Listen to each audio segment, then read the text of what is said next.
Maligayang Pasko po, kapamilya. Ito po si Father J-Boy at tayo na po at magkape at pandasal. Nakatira si Charis sa madilim na iskinita sa looban ng Balintawak.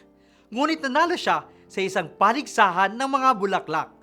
Nang itinanong sa kanya kung paano niya inalagaan ang kanyang mga bulaklak samantalang madilim ang kanyang tinitirhan, ibinunyag niya ang kanyang sikreto. Tugon ni Charis, nakakapasok sa iskinita ang isang maliit na sinag ng araw. Pagdampi ng araw, inilalagay niya ang tanim sa daanan nito. Habang gumagalaw ito, sinusundan din niya ang araw habang inuusog niya ang tanim sa daanan nito.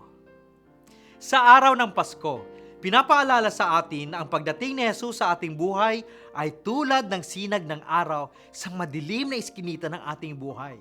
Kailangan nating saluhin at sundan ang pagdating nito upang laging maliwanagan ang buhay.